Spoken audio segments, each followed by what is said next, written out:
Scream 3.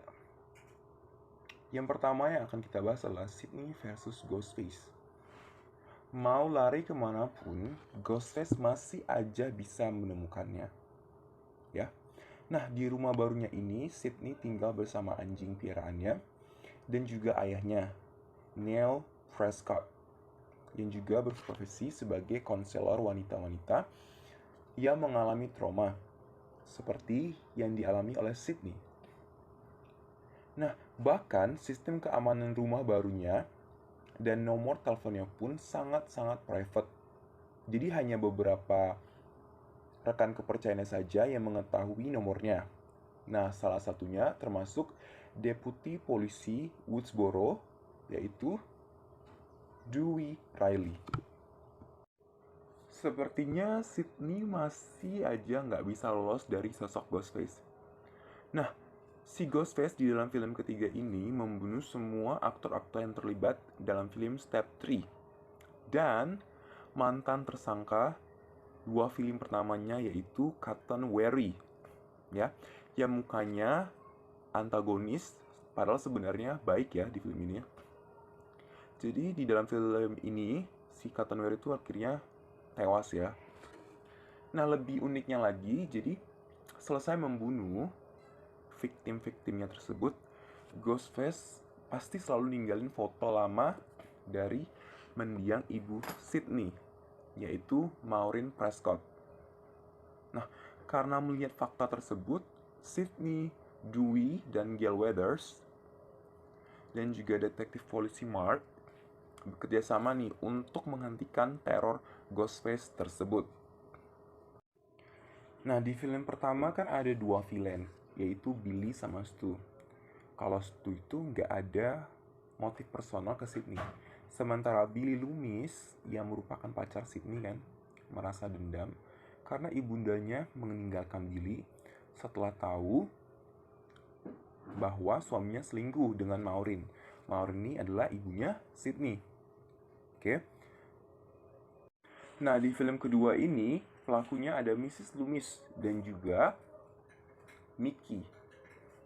Kalau Mickey nggak ada hubungan persona atau motif ya, dendam pribadi ke Sidney. Sementara Mrs. Loomis mau membalaskan dendam kepada Sidney karena telah membunuh anaknya, yaitu si Billy.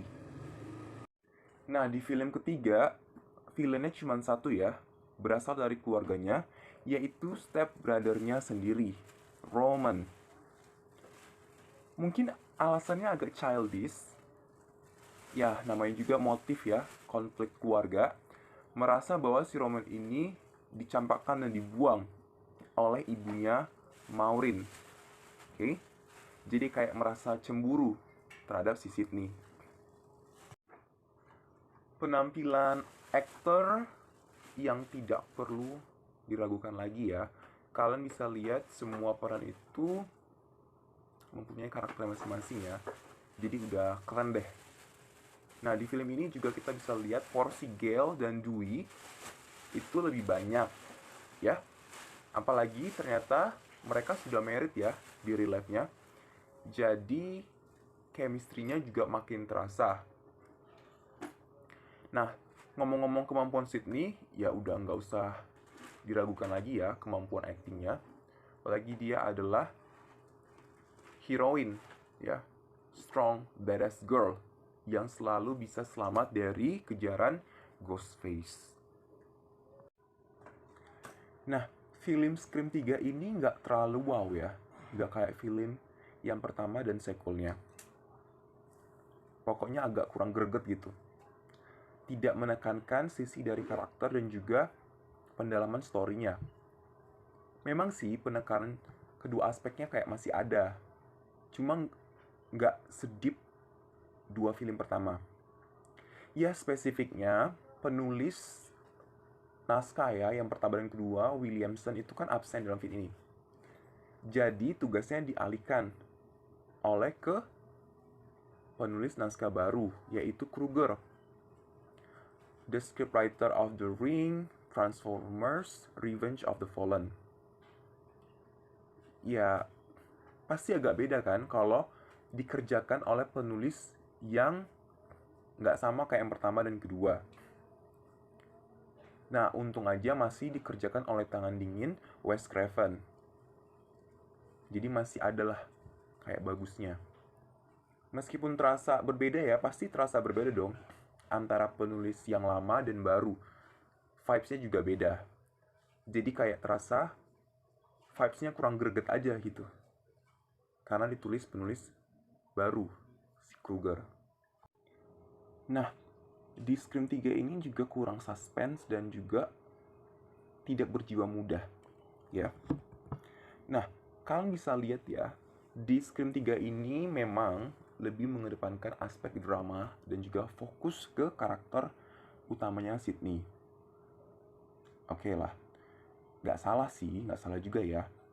Tapi kan ini film Scream. Jelas-jelas kita harus menonjolkan atau mengemphasize aspek horornya.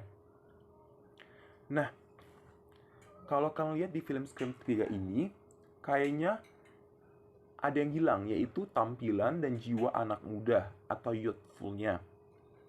Memang, di film ini Sydney tuh udah nggak sekolah dan juga kuliah lagi. But, it doesn't mean kesan youthful-nya itu harus hilang, bukan? Lagi pula kan targetnya juga selama ini ya, audience Scream itu adalah anak muda, teenagers ya. Kenapa harus dihilangkan?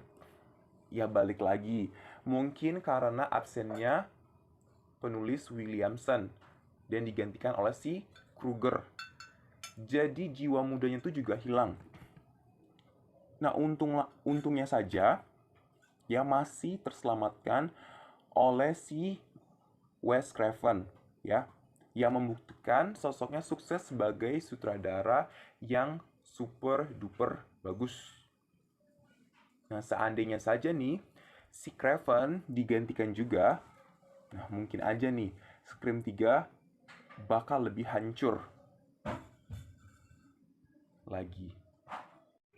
Jadi intinya review Scream 3 ini tuh masih entertaining ya. Memang tidak sesadis dan juga sefokus film sebelumnya ya, yang pertama dan kedua.